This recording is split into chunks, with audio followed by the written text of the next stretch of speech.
producers across the country. Work on your music, jingles, spoken words, and even podcasts to realize your dream. All for free. Studio Mashinani, Radani Talent.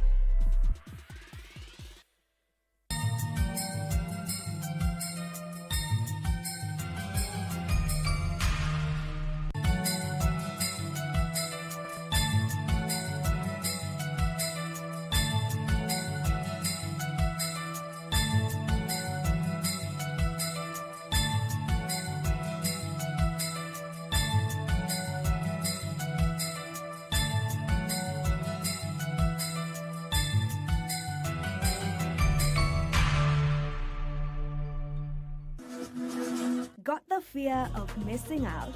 Want to keep up with all the latest entertainment news and latest celebrity gossip? From the latest rumors to popping events to the newest fashion trends, here is where you get all the tea or juice when it comes to entertainment, and you get it served on time. All that and so much more on Grapevine every single Monday only on KBC Channel 1. Remember, if you did not see it on Grapevine, then it most probably never happened.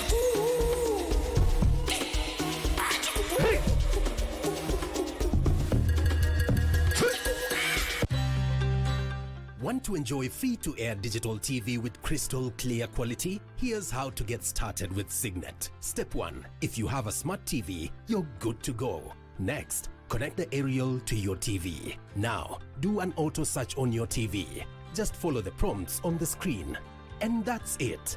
You're now tuned in to Signet. Sit back and enjoy a wide range of free-to-air digital channels. For technical inquiries, call the Signet hotline on 0770 572 656.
Ahead of Christmas, NTSA, the National Police Service, and the judiciary have launched a nationwide crackdown on major roads to curb road carnage that has so far killed 4,000 people.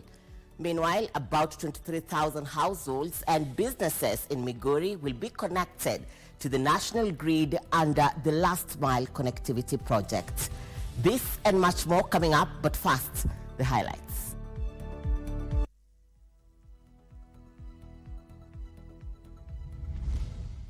Kuna wajanja wengine wahuni wameenda sasa kule Transmara, wanaua wananchi kule, na hawa watu watarudisha bunduki, na wasiporudisha bunduki watakiona cha mtemakuni. President William Ruto issues an immediate arms amnesty in the strife-torn Transmara region.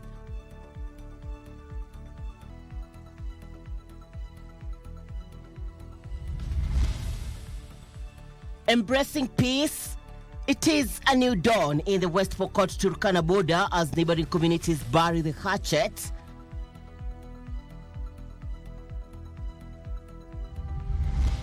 After today midnight, we are proceeding on strike, and that includes all clinic officers together with clinic officer specialists and clinic officer interns. Unfulfilled promises. A nationwide strike by the Kenya Union of Clinical Officers takes effect at midnight.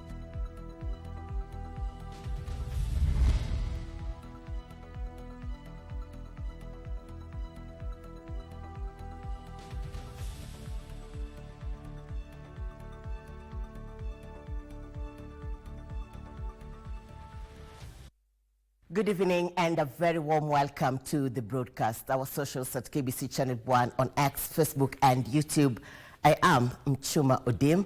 Our sign language expert tonight is Lensa Odingo. My colleague Tom Boyer is away this evening. President William Ruto has announced an immediate amnesty for the surrender of firearms in illegal possession by residents living in the volatile Transmara region. Speaking in Baringo, the president warned that failure to do so, the full force of the law will be applied on culprits to restore peace in the region. And as Abdi Aziz reports, the Deputy Inspector General of Police, Eliud Lagat, affirmed that the dusk to dawn curfew will remain in effect until absolute normalcy is ascertained.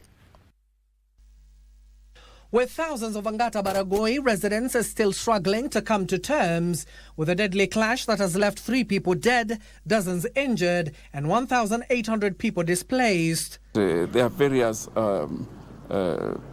situations in there, ranging from land, ranging from just animosity, others just for the sake of incitement. So the active investigation that is ongoing now will reveal the motive of most of these people and their intentions. The National Police Service has heightened security in the troubled Transmara region to restore normalcy following the skirmishes between 2 neighboring communities. So yesterday and today, people have started going back to normalcy. Some have gone back to Angata Baragoi, and we will continue to monitor. The situation is that the curfew will still be sustained until we are 100% comfortable that normalcy has returned in that particular area. The killings have prompted President William Ruto to issue a stern warning on those possessing illegal firearms in the area. Kuna wajanja wengine wahuni wameenda sasa kule Transmara. Wanaua wananchi kule. Juzi polisi wamegazette hiyo area kwamba ni area iko disturbed, area iko na matatizo, itawekwa curfew na hawa watu watarudisha bunduki. Na wasiporudisha bunduki watakiona cha mtemakuni. Yes. Leaders from the region also backed the disarmament exercise. Meanwhile, Deputy Inspector General of Police Eliud Lagat says more suspects are said to be apprehended aside from the 6 in custody, including Lolgorian Ward MCA Michael Oleseme. Kila mtu atawachana na bunduki, bunduki ni askari. Kama unataka bunduki, enda ujiandikishe kwa polisi. Alafu utakuwa trained, uwe policeman, uwe na bunduki. Of course, we have the MCA of Lolgorian. The other persons of interest will be known very soon as we arrest them. Lagat stated that security has been amplified not only in Transmara, but the country especially during this festive season. For the entire country, we are quite peaceful. We are ready for Christmas festivities that will take us through to the beginning of January. We have deployed, and you've seen, we have enough deployment, especially on the road management. He was speaking in Islii, Nairobi County, after opening California Police Station. Sisi kama wanabiashara tukiwa na police officers ambayo wanaweka doria na wanahakikisha ya kwamba usalama umepatikana hapa, ndio biashara yetu inanawiri. Abdi Aziz from Islii, Nairobi County, Prime Edition. In other developments, President William Ruto now says his Kenya Kwanza administration has not departed from its 2022 manifesto of bottom-up economic agenda. The president, who spoke during the Baringo Cultural Festival and Kimalel Got Auction, said the agenda of moving Kenya to the first world is about empowering the hustlers to achieve economic freedom like the rest of the first world countries. Giverson Maina reports. At the popular Kimalel Goat Auction and Cultural Festival in Baringo County, President William Ruto joins elected leaders, a section of cabinet secretaries and principal secretaries in buying thousands of goats from residents of Baringo and neighboring counties. The president used the occasion to defend his newly found first world country narrative, saying it's all about affording the common mwananchi economic freedom akin to the developed world. we are moving forward with Kenya. This first world will be a reality in our lifetime. And we are moving unhindered. We are not being sidetracked. Hatuwezi kupotea njia wakati mahali tunaenda. The head of state said the newly established National Infrastructure Fund that is targeting to collect 5 trillion shillings is captured in the Kenya Kwanza Manifesto of 2022. Page 10 of the Constitution of Kenya Kwanza has the National Infrastructure Fund. So the National Infrastructure Fund sio kitu imetokea hewani. We have not parachuted anything from anywhere. We are simply implementing the plan that the people of Kenya in the elections of the last election voted for. The president took a swipe at critics of his agenda, terming them the doubting Thomases. Niliona juzi msongamano mkubwa sana katika barabara hiyo ya kutoka Nairobi. Mimi niliwaeleza hiyo msongamano muweke mapicha, tengenezeni picha, kwa sababu that is the last time tutakuwa na msongamano ya mabarabara kwa hiyo barabara ya kutoka Nairobi. Ni mnanielewa? Muweke ndio itakuwa souvenir, siku nyingine itakuwa inaandikwa kulikuwa na mchongomano ya magari zamani kwa hiyo barabara. He once again accused Wiper leader Kalonzo Musyoka of lacking a development track record in his decades of service in the government. Mambo ni mawili, my friends. Tafuteni sera na mkuje na track record yenu. Huwezi kusema kwamba umekuwa uongozi miaka 50, you have nothing to show for it. Wewe ni kumangamanga tu hapa, unapigiwa makofi. Ati ile kazi kubwa imefanyika ni wewe kupigiwa makofi. 3, 2, 1. Makofi mazuri ya Mheshimiwa Rais. Earlier on, the president commissioned the Lesos Kabarnet electricity transmission line project worth 1.5 billion shillings. The new line is expected to supply power to Baringo and Elgeyo Marakwet counties. We have brought a 132 kV line to reinforce the existing KPLC grid, and that has an immediate impact of reducing power outages by a very huge margin. Actually, for people of Kabarnet, they expect up to 70% reduction by commissioning of this substation. Give us Minor Prime Edition. On to a story we highlighted for you at the beginning of the broadcast, and it's on Health Watch. The Kenya Union of Clinical Officers has threatened to stage a nationwide industrial action starting midnight due to unfulfilled promises by the Ministry of Health and the Council of Governors. The union alleges delays in signing the approved 2024 collective bargaining agreement, absorption of universal health workers to permanent and pensionable terms, and payment of salaries arrears to the Global Fund staff. The union has accused the Ministry of Health of laxity and lack of goodwill, vowing to stay out of work until all their demands are met. Kasichana Masha compiled these reports. The 21-day strike notice issued by the Kenya Union of Clinical Officers on December 2nd, 2025 will lapse at midnight. The union was decrying of delay in the signing of their approved collective bargaining agreement, implementation of their return to work agreement, payment of the Global Fund staff, the absorption of UHC workers on long-term contracts, among others. We are talking of a CBA that have been negotiated for 8 good years, several agreements that have been made without being met, especially from the part of the government. The last agreement is the one that we are talking about of July 8th, 8th July 2024, had a strict timeline that the employer has not observed. We had been invited by the Minister of Labour in effort to be able to restore to ensure that the continuity of the service is in our public facilities, both at the national government and the counties, continues.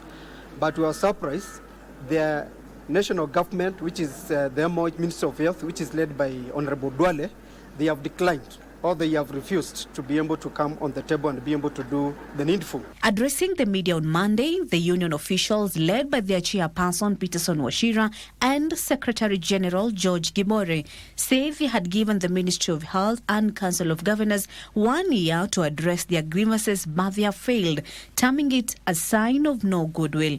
SRC has already given its approvals. the CBA is printed and has been with the CS for the last 3 months, he has not found some time to put his signature on the CBA. In all the county governments, but about Nairobi, we have entered into an agreement and signed a return to work agreement that was on July 16th this year. And then they have not honored any of their agreement, any of these agreements. As we speak now, all healthcare workers, all employees of Nairobi County do not have a medical cover. The union has threatened a nationwide strike starting at midnight, withdrawing at least 80% of services in public health facilities. But after today, midnight, we are proceeding on strike, and that includes all clinic officers together with clinic officer specialists and clinic officer interns. So bad that it is going to be holiday session where we see an upsurge of diarrheal diseases. People who travel to malaria-prone issues go and come back with a lot of malaria, issues of road accidents, and there are not going to be people to help these people when they come to the hospital. The union now awaits a formal response from the Ministry of Health and Council of Governors, and if no agreement is reached before midnight, Kenyans will miss some critical healthcare services. Kasichana Masha, Prime Edition. For the union makes us strong. As Kenyans prepare to celebrate Christmas, the National Transport and Safety Authority, NTSA, the National Police Service, NPS, and the judiciary have intensified a nationwide crackdown along major roads to curb road carnage, which has so far claimed 4,458 lives. Here is that report. Khatib Moshetani, while addressing the press in Mombasa, said that the exercise will ensure drivers' strict compliance with traffic laws and regulations to reduce accidents during the festive season. Moshetani condemned the torching of a MASH power bus along the Nakuru-Nairobi highway at Salga by irate boda riders after it was involved in an accident. He noted that the public often reacts emotionally to accidents and advised long-distance bus operators to ensure 2 drivers on board and that their vehicles are roadworthy. Advice yangu ni madereva ni kuwa tufuateni sheria, alafu tuhakikishe kuwa sisi wenyewe kama madereva tuna vibali vya kutosha, kwa sababu hiyo ndio inachangia. Asilimia kubwa wale wanaopata accident ni wale wanaotembea na mguu, pedestrians. Kwa hivyo wale pedestrians, sisi tunaotembea na mguu tuchunge sana. Ndio maana tumesema kisheria magari yanayotembea mjini hapa kilomita 50 kizidi hapo utajipata kwenye matatizo. NTSA is using alcohol devices to curb drunk driving, with culprits promptly charged and fined. Private vehicles ferrying passengers were advised to obtain temporary permits from NTSA to avoid being impounded. Coast Regional Traffic Police Commander George Kashmiri said the authorities have put in place an elaborate traffic management plan for the festive season. Sai tuko na speed gun, sai tuko na alcohol blow, ambapo ukivunja sheria yoyote ni mashtaka direct. So tunaomba maraia ama wale watu wa madereva wote wa comply na rules za barabara zote. Their sentiments were echoed by a section of Muslim clerics from Busia County who call on drivers to avoid flaunting traffic rules. Chunga wakati unakuwa unaendesha barabarani, jua kwamba maisha yako mwanzo ni muhimu, lakini maisha ya wale ambao umewabeba pia ni muhimu, na maisha ya wale ambao wako barabarani pale pia ni muhimu. Ningependa kuwahimiza Waislamu na wote ambao kwamba si Waislamu waweze kuwa makini zaidi katika barabara, wasiwe wenye kujiingiza katika mihadarati ama kuwa wenye kutumia pombe ama vileo aliyakuwa wanaendesha magari ama wako katika barabara. Michael Mondiga for Prime Edition. 13 minutes past the top of the hour. We have much more coming up, including a dance therapy, one that you wouldn't want to miss, with the clarity you deserve. Stay with us.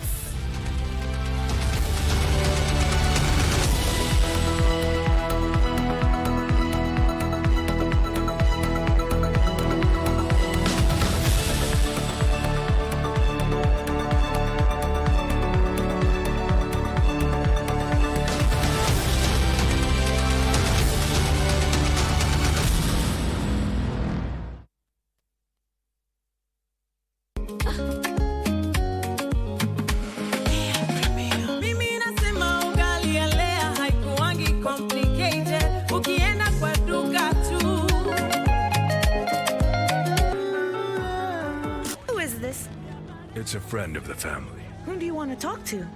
I want to talk to your mother. She's not here. I swear that Ricardo Marquez means absolutely nothing to me. Likia is Rodrigo's lover. Please don't try to deny it because you know that she is. Oh, wait a second.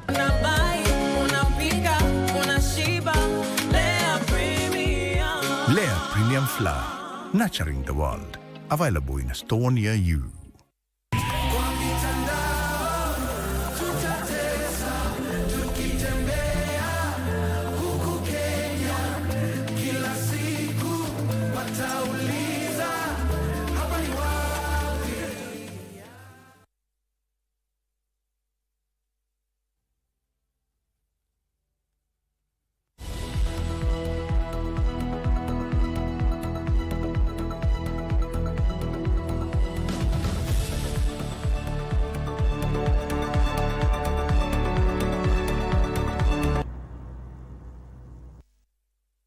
Welcome back to Prime Edition, our socials at KBC Channel 1 on X, Facebook and YouTube. We now take you to Turkana, and leaders and residents from the volatile West Pokot Turkana border are celebrating a new chapter of peace in an area once plagued by banditry and deadly conflicts. Communities that once lived in fear are now calling for unity and sustained harmony as they enjoy the benefits of calm and stability. Colorful traditional dances marked a historic celebration in Masol ward, a ward bordering Turkana and West Pokot counties. Masol, a Kiriamet area, was once a battlefield for cattle raids between the two communities in the North Rift. Turkana is about maybe 10 kilometers or something. There might be even some few Turkanas here. And we want to encourage each other to live in peace. Today, Calm has returned. Samani tulikuwa tunaenda na wazee akituchunga, saa hii tunaenda na wamama, sisi wamama peke yetu. Leaders and residents led by Pokot South Member of Parliament David Kosing joined the celebrations. And as a symbol of the reconciliation and unity, a bull was slaughtered in traditional ritual, sealing their commitments to peaceful coexistence. And we have come here for Christmas season celebrations. We have come to share the small resources we have with our community to eat with them. In fact, we started by eating a bull with Wazee here. And this eating is for peace. We are informing our people, we are encouraging our people to maintain peace. Residents say the peace has already transformed their lives. Mimi ni chairman ya Masol Sacco ambaye Mheshimiwa Ruto ametupatia pesa through county government kwa agriculture, ambaye tuko na ofisi pale tunataka tufungue leo, ambaye vijana tumeambia kuna pesa hapa, ulete ng'ombe yako mbili ugusa unapata pesa zingine unafanya biashara, na wamefurahi juzi. Pata amani kwa sababu ya nini? Kwa sababu wakati huu tunaenda koti bila matatizo yoyote. Tunatembea bila matatizo yoyote. Tunakaa tukilala hata nje bila matatizo yoyote. Leaders have described the celebrations as an early Christmas gift for border residents, even as they urged for sustained harmony, void of inflammatory statements. The area is now a symbol of hope as West Pokot Turkana border residents vow to protect the prevailing peace that has for long been so elusive. Kamchemenza for Prime Edition. Onto a story compiled by Gishuki Washira. Prime Cabinet Secretary Musalia Mudavadi on Monday presided over the 25th Silver Jubilee celebrations of the Maninagar Sri Swaminarayan Gadi at the Sri Swaminarayan Temple in Nairobi. Mudavadi lauded the disciples of the Sri Swaminarayan community, citing the fundamental principles of the Swaminarayan religion as a discipline that embodies acceptance for all and the spirit of togetherness. The Prime Cabinet Secretary also appreciated the contribution of the Asian community in developing Kenya's economy and creating job opportunities.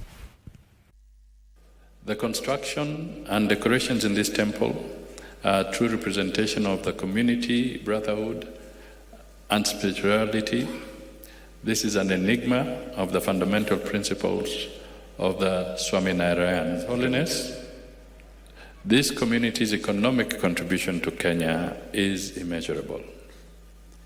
Many of our nationals derive livelihoods from the several companies owned and managed by the community members. Their contribution is assisting our great country in achieving our development goals.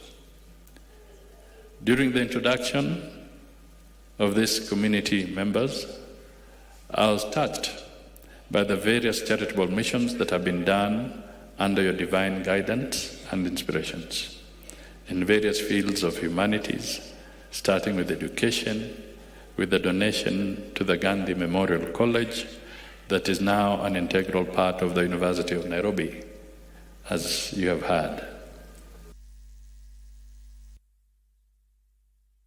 Onto politics, a section of elders from the Ajuran community in Wajir County have come out to affirm their support for the Kenya Kwanza administration. The elders, led by the Sultan, cited development programs and appointments into government positions of the members of the community as the reasons for their unwavering support. Speaking during a meeting to discuss the community's way forward, the elders say the Ajuran community has benefited immensely from the Kenya Kwanza government, dismissing any notion that they have departed from the government. We note that His Excellency the President has on several occasions demonstrated confidence in and support for younger leaders from the region, including his recent endorsement of Senator Abdul Haji. They further faulted some leaders from the area who they accuse of ignoring the laid-down structures and creating new ones in the name of setting up a parallel political system. Hatutakubali watu ambaye wanataka maslahi ya tumbo yao peke yake. Jamii ya Ajuran ni jamii ya Ajuran tangu milele mpaka leo, na itakaa hivyo, na hakuna mtu ambaye anaweza kutenga wengine kando. The elders call on President William Ruto to consider nominating a person from the Ajuran community to replace the nominated member of the National Assembly, Joseph Hamisi, who passed away in a road accident. We pray for a favorable consideration in ongoing and future nominations, including the vacant ANC/UDA affirmative action seat that was left by the late Hamisi Dena, so that qualified Ajuran candidates, including deserving women, may also serve the nation. Tilio Marco for Prime Edition. Let's now take you to the counties. 8 suspects charged in connection with the possession of 24 kilograms of methamphetamine valued at 192 million shillings have been released on bond by the Mombasa court. Senior Principal Magistrate Gladys Olimo ordered the suspects freed on 500,000 shillings cash bond each or surety of a similar amount, rejecting a prosecution application seeking to detain them until January 3rd next year. Investigators believe the seized narcotics form part of a larger consignment stolen from a multi-agency operation that intercepted 1,024 kilograms of the narcotics worth 8.2 billion shillings in October aboard a stateless vessel in the Indian Ocean. The Office of the Director of Public Prosecutions had requested more time to complete forensic analysis of the seized drugs, citing delays in obtaining government analyst report.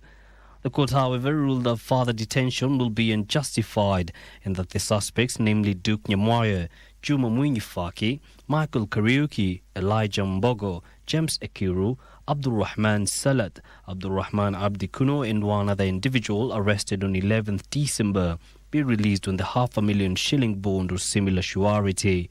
The court cannot be converted into a holding facility where investigations are still incomplete. Meanwhile, the 15 billion tree planting campaign ambassador Turkana Muthoni is urging Kenyans to take advantage of the short rains to plant more trees.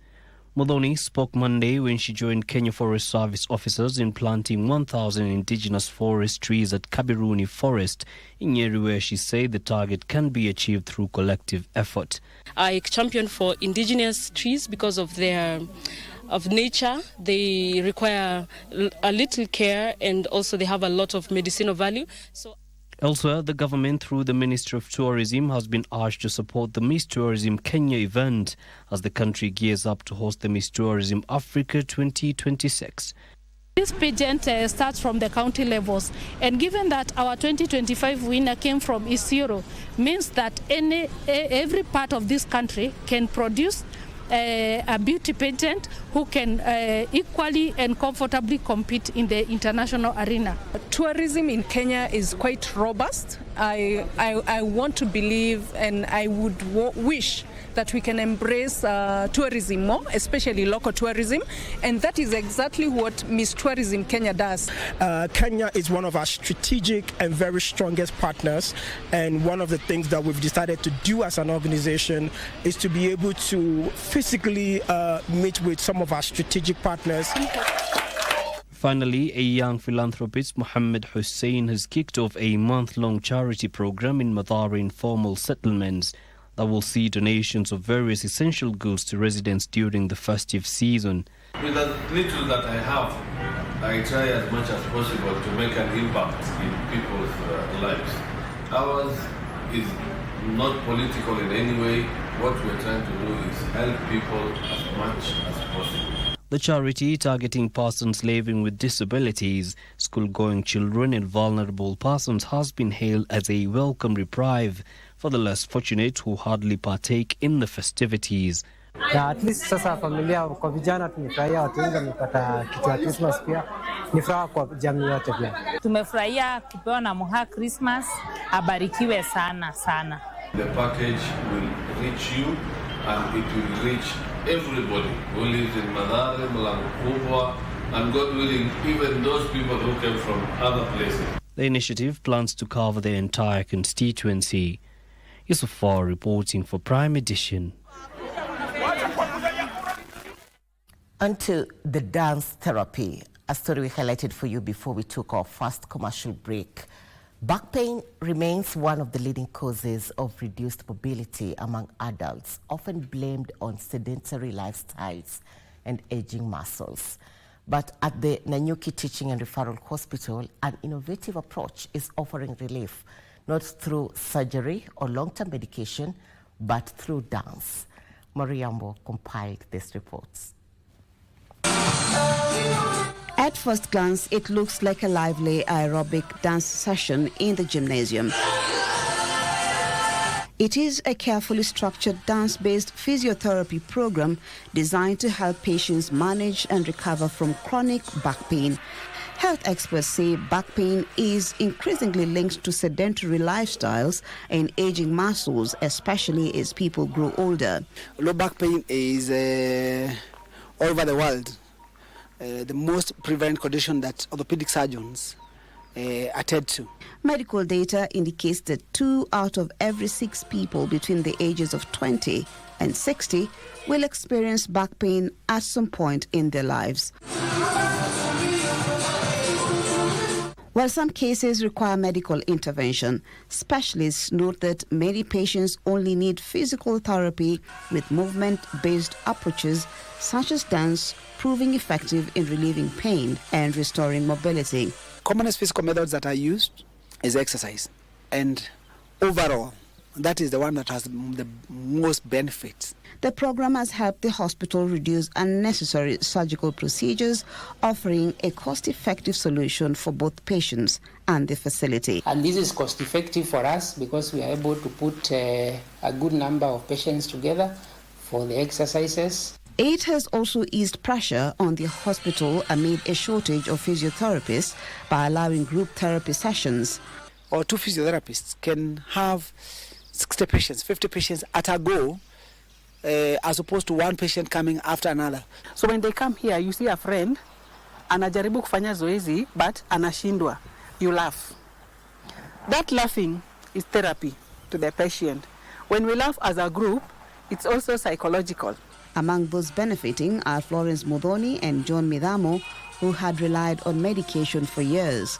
Both say the therapy has improved their mobility and helped them avoid costly medical procedures. Walikuwa ameniambia mambo ni mawili, either nioperatiwe kama diski zimefanya vibaya ama ni lakini ikasemekana diski tu ndio imeachana kidogo, na nikifanya mazoezi itakuwa sawa.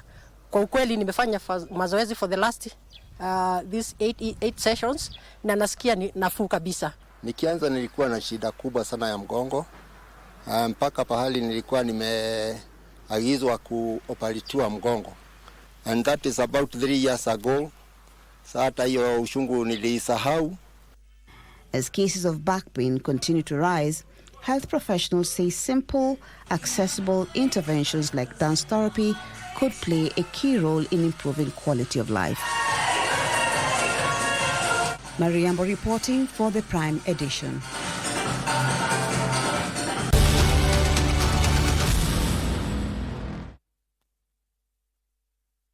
Are you a talented artist? Or are you passionate about a topic you want to discuss? But money can be very hard to find for an upcoming artist. Don't worry, Studio Mashinani has got your back. Sign up on ajira.co.ke to book a session with your music and video producers across the country. Work on your music, jingles, spoken words, and even podcasts to realize your dream. All for free. Studio Mashinani, Radani Talent.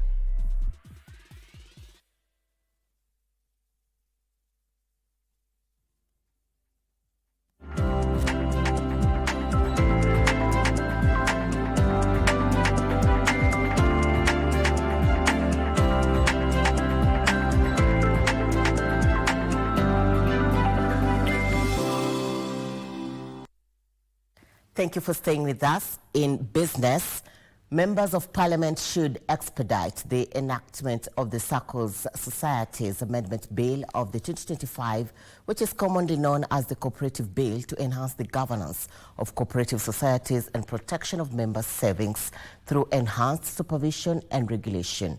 Kenya National Police SACCO Chairman David Mategwa says the bill, if enacted as proposed, will eliminate pyramids and shylocks disguised as SACCOs and cooperative societies. Here is that report. The SACCO Societies Amendment Bill of 2025 seeks to amend some clauses to strengthen regulatory oversight, enhance governance and modernize service delivery within SACCOs. I hope by next year they will hasten the process so that it becomes law, because once it is done also, once the government comes up with policies to protect the members' money, to make sure that if you mismanage the members' money, you are liable, there are penalties for you, you won't enjoy the money. This is by establishing the Office of the Commissioner for Cooperative Development at the national level of government and the Office of the County Director for Cooperatives in the 47 devolved units. The bill also proposes establishment and regulations of secondary cooperative societies. So where the SACCO is taken care of, then automatically the members will get good service. The members, the convenience of doing business will be there, the environment will be good. So there are so many things that if the bill is passed, there are many things, there will be more changes in terms of how we do business. Here, 30 or more SACCOs may form a secondary cooperative society to, among others, offer short-term lending to member SACCOs and facilitate inter-SACCO lending, thereby helping SACCOs avoid high borrowing costs from commercial lenders to finance their operations.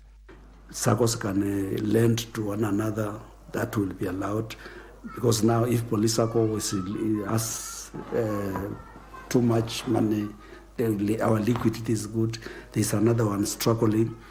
So if the law is passed, then it means they can come and borrow from us, we charge them. Despite the gaps within the cooperatives movement, he says that the Kenya National Police SACCO has registered tremendous growth this year and projects to sustain the momentum. 65 billion will close this year by that. We have seen even our income. Our income will be closing with around 10.5 billion in revenue. Our institutional capital we have surpassed even our projection. Our core capital is almost 23 billion. The cooperative movement has mobilized over 1.1 trillion shillings in savings in Kenya and has an asset base of 1.7 trillion shillings.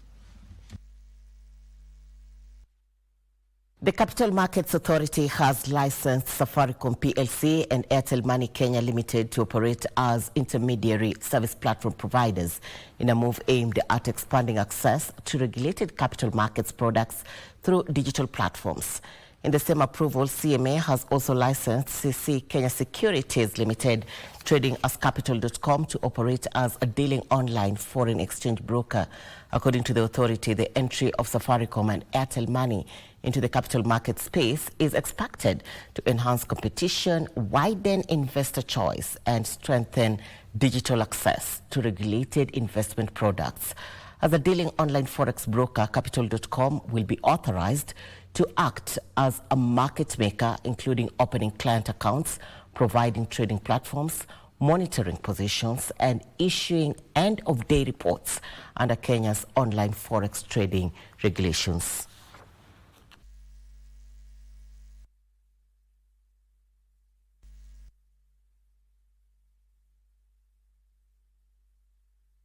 Nairobi County Government is exploring a public-private partnership deal to finance a waste recycling facility. Nairobi County Foods, Agriculture and Natural Resources Chief Officer says the facility will mainly utilize food waste from markets across Nairobi to make organic manure and animal feed.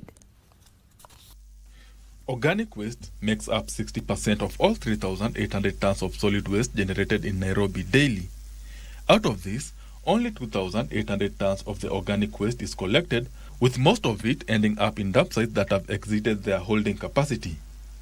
To address this, the Devolve unit is scouting for a public-private partnership deal for construction of a factory to recycle the organic waste.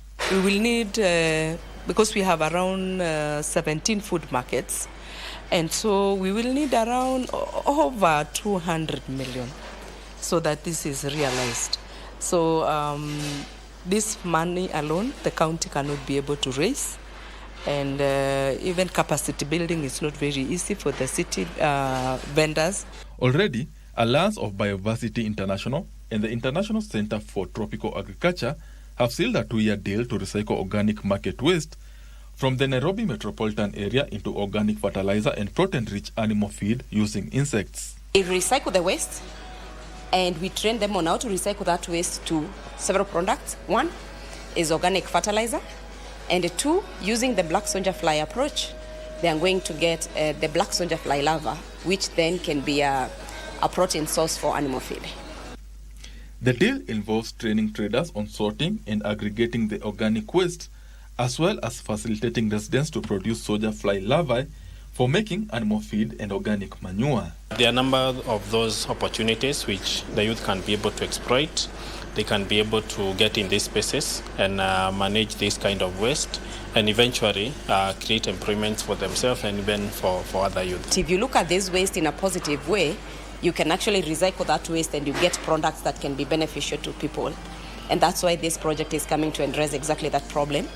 Benson Rioba, reporting for Prime Edition. And to another story we highlighted for you at the beginning of the broadcast. About 23,000 households and businesses in Migori County are set to be connected to the national grid under the Last Mile Connectivity Project. Energy Cabinet Secretary Opio Wandai says the electricity connection is part of the government's plan to power to public institutions and the public so as to enhance delivery of public service as well as support economic ventures. He spoke during the opening of Kanyumach Secondary School, built through National Government Constituency Development Fund in Rongo Sub-County.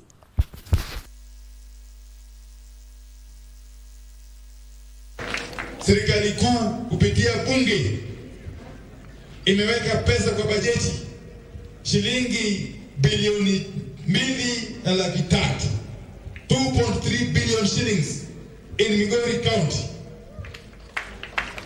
In Migori County for purposes of connecting electricity to households. Hiyo pesa ikitumika itakuwa umeunganisha stima kwa households karibu 23,000 katika hii kaunti ya Migori. Vile vile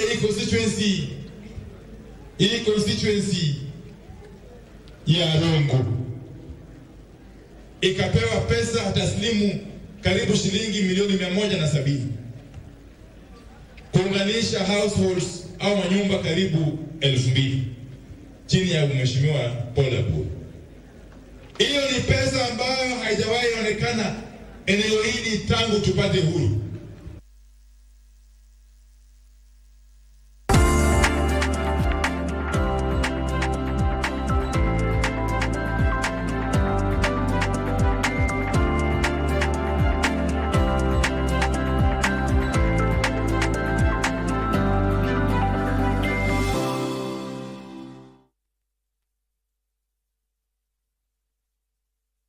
When the sun rises, so does the sound of praise. Every weekend, join us on a spiritual journey filled with soul-stirring music, powerful testimonies, and the true heart of worship. From Kenya's most anointed voices to the new generation of gospel ministers, Worship Experience brings you the atmosphere of heaven right into your home. Don't miss Worship Experience every Saturday and Sunday, only on KBC Channel 1. Worship Experience, uplift your spirit. Connect with God. Got the fear of missing out? Want to keep up with all the latest entertainment news and latest celebrity gossip? From the latest rumors to popping events to the newest fashion trends, here is where you get all the tea or juice when it comes to entertainment, and you get it served on time. All that and so much more on Grapevine every single Monday only on KBC Channel 1. Remember, if you did not see it on Grapevine, then it most probably never happened.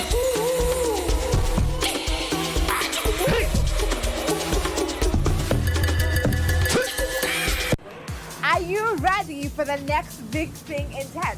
Well, we'll spotlight Kenya's brightest young minds, game-changing startups, and breakthrough technology that are shaping our future.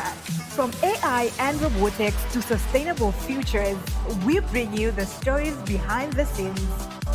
KBC Channel 1. Remember, tech starts here.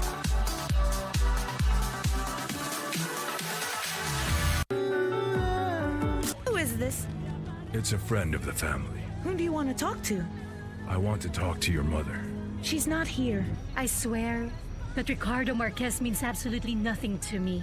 Likia is Rodrigo's lover. Please don't try to deny it because you know that she is. Wait a second. Please stop rubbing on my face the stupidity that I committed. I assure you that nobody regrets it more than I do. Not going to move into my godfather's house. Seriously? Where will you go then? Well, I've been seriously considering the possibility of moving in with Marcelo. Nobody found out what happened between us. It would be your word against mine. What are you doing here? What business do you have with this man?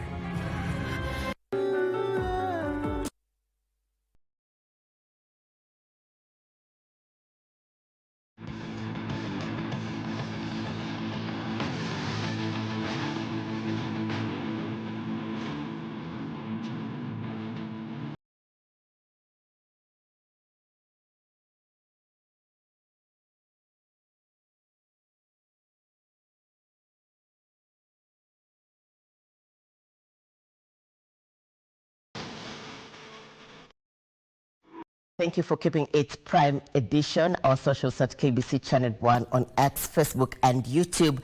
In sports, Kenya's David Muchuma bravely bowed out of the ongoing PDC World Darts Championship after losing by 3 straight sets to Holland's Kevin Doets during their second round of the ongoing world event at Alexandra Palace, London, UK.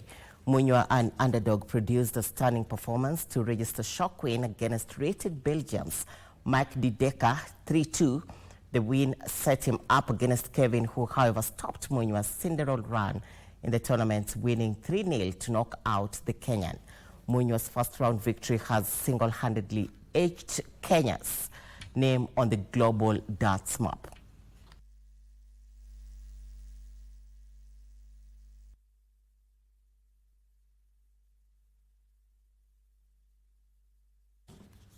Kenya Police blew away a chance to move on equal 24 points with leaders Gor Mahia and Tusker FC after surrendering a 2-goal lead to draw 2-2 with Kakamega Homeboys in their FKF Premier League game today.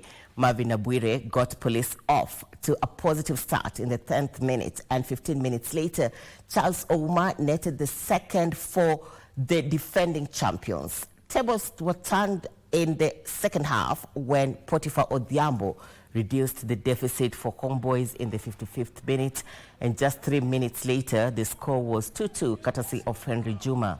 The draw left Police 2 points behind leaders Gor Mahia, while Homeboys are on 21 points, 3 behind Kogalo. Mara Sugar suffered a 3-1 loss to Moranga Sale in the first game today before Sofapaka played to a barren draw against Kariobangi Sharks, while the Stars turned Coastal Rangers 3-0. Jinsi ambavyo penalti ilipatikana, Boniface kushikilia na kumwachia mpira Paulo Koto Diambo, aliaminiwa naye akajiamini. Sasa hat-trick ya kwanza. Patson Daka scored a 92nd minute equalizer to hand Zambia a point in their opening game of the 2025 Africa Cup of Nations at the Stade Mohammed V Stadium in Casablanca. Favourites Mali had opened the scoring in the 22nd minute through Lesane Sinayoko, and just when they looked destined for the win, Dhaka produced a magical moment to level the score as the two sides shared the spoils in the second group match of the tournament in Morocco. Host Morocco now top the group with 3 points after beating Comoros 2-0 in their opening game played last night. Record 7-time winners Egypt and Zimbabwe will meet later tonight in the second game of Pool B. Rounded to his left and looking to emulate the goalkeeper coach of Zambia. Could be clear on goal here. Scooped away, second chance, and finally buried. The danger man does it. Sinayoko strikes again. Twice a goal scorer in AFCON 2023.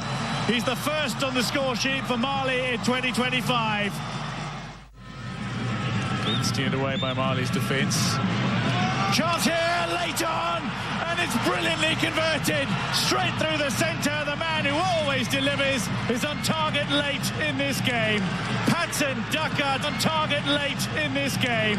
Patson Daka delivers brilliantly in Zambia's.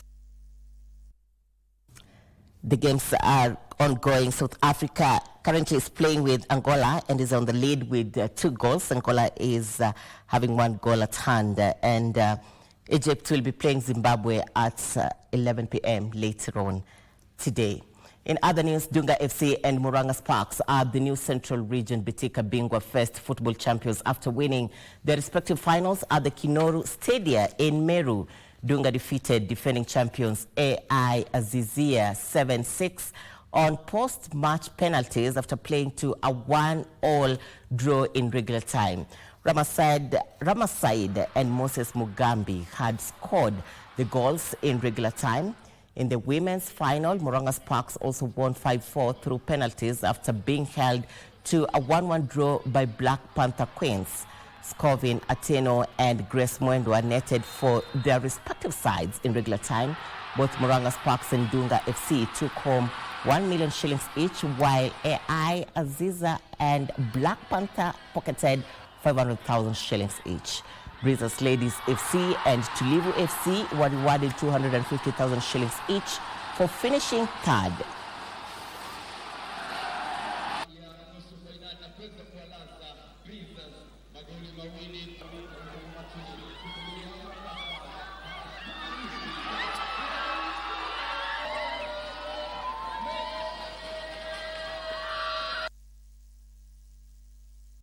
Morgan Rogers struck twice as Aston Villa extended their winning run to 10 matches in all competitions. The best run as top flight club since 1914 by beating Manchester United 2-1 at Villa Park. It was a bad day for United head coach Ruben Amorim, who lost talisman, Bruno Fernandes, to injury at halftime and was already without 6 senior players through a combination of injuries, suspension, and the 2025 Africa Cup of Nations duty before Kobe Mainoo pulled out pre-game with a calf problem.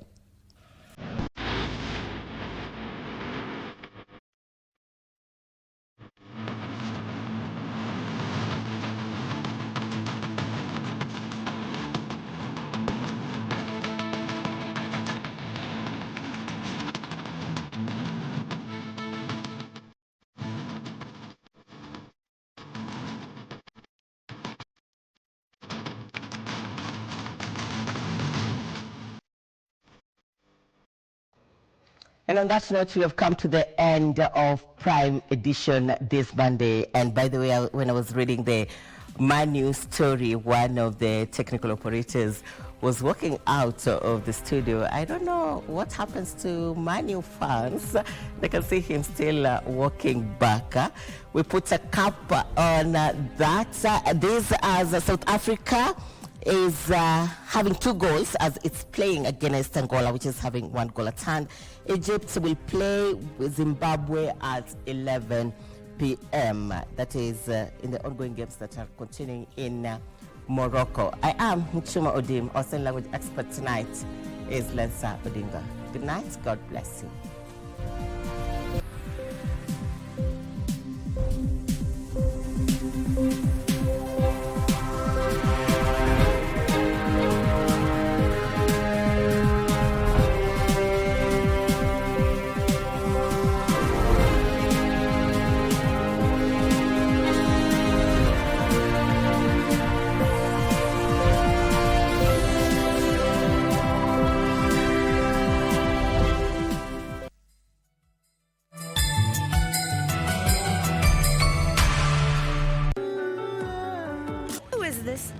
It's a friend of the family. Whom do you want to talk to? I want to talk to your mother. She's not here. I swear that Ricardo Marquez means absolutely nothing to me. Likia is Rodriguez's lover. Please don't try to deny it because you know that she is. Wait a second. Please stop rubbing on my face the stupidity that I committed. I assure you that nobody regrets it more than I do. Not going to move into my godfather's house. Seriously? Where will you go then? Well, I've been seriously considering the possibility of moving in with Marcelo. Nobody found out what happened between us. It would be your word against mine. What are you doing here? What business do you have with this man? Are you ready for the next big thing in tech? Well, we'll spotlight Kenya's brightest young minds, game-changing startups, and breakthrough technology that are shaping our future. From AI and robotics to sustainable futures, we bring you the stories behind the scenes. KBC Channel 1. Remember, tech starts here.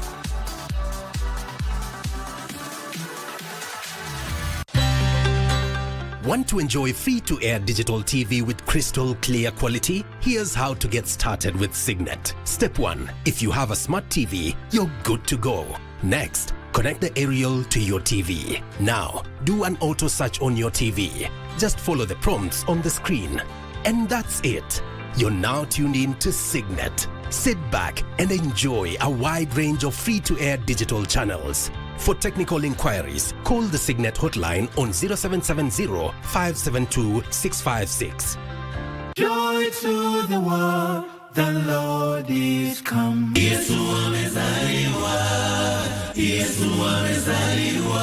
The holiday season is here again. It's family time. Oh yes! It's a season to be jolly. And so, grab a seat, relax as your favorite Christmas hosts line up to indulge you this year. It's about to go down. There's a lot of food and drinks to go around. It's delicious. Great music for the soul. Merry Christmas. It's unbeatable. It's joyous. It's Christmas on KBC Channel 1.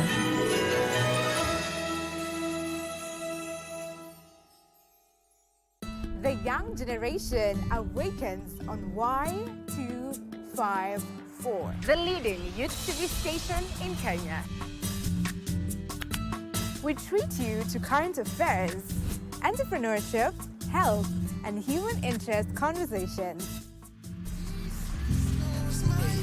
It's art, it's culture, Movies, gossip and trends, sports, drama.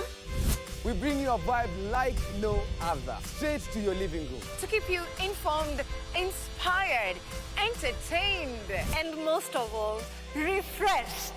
We are such a vibe. Y254. Imagine.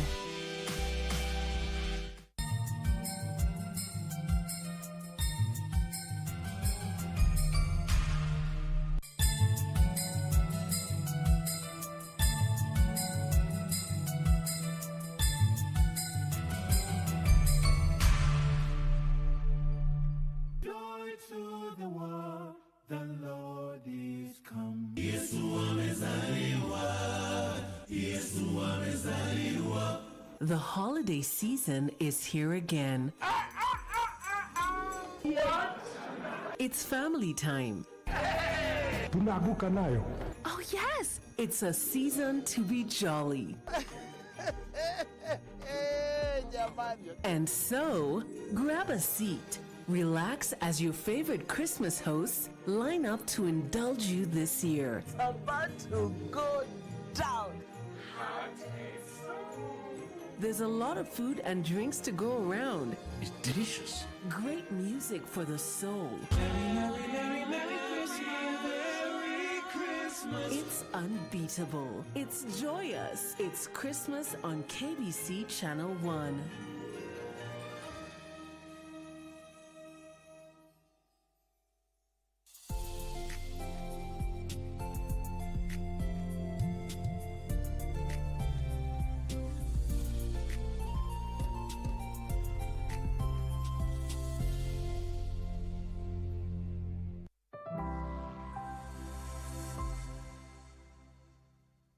Amezaliwa Bethlehem, siku hiku lazima tu shereke. Bethlehemu, mkombozi kazaliwa. Yeah, it's your boy Okelo Max, and I'm with Jack Mula from Grapevine on KBC. Ama namna gani? Stay tuned. Ama namna gani?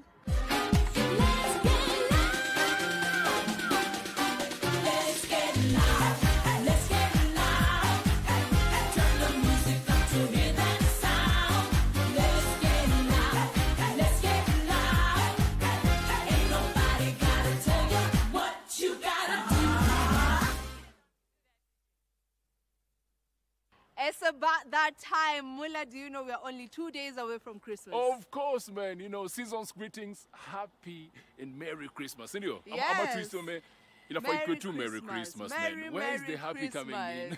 Happy Christmas. And you look Whichever, man. lovely. You You look look lovely, Miss really V. good, too. Yeah.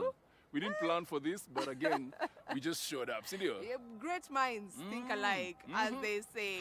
Now we are about to get you entertained. We got to attend a very, very, very, very big and amazing events, and we will be showing them to you right here. So situsionge sana. Aya, let's get into it. My name is Vivian Degwa, or you can simply just call me Miss V. Jacques Muller, the party daddy, or you can call me Papi. And you know what this right here is? Grapevine. What you gotta do.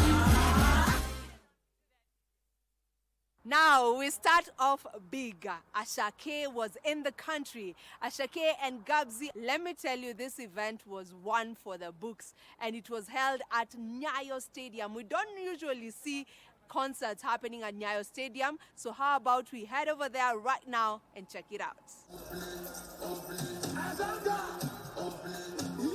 The Nairobi events calendar continues to raise the bar with high-energy concerts that pull massive crowds and turn ordinary weekends into unforgettable moments.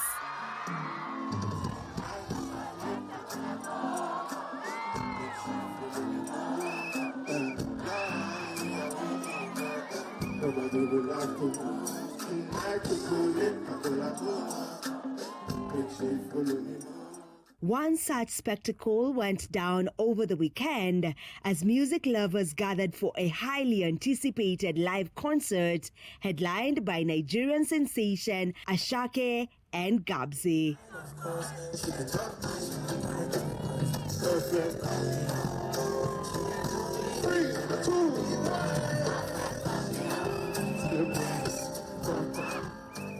Organized by Turkana Entertainment and hosted at the iconic Nyayo Stadium, the venue promised a night of Afrobeat energy, star power, and unforgettable performances, and Nairobi showed up in full force.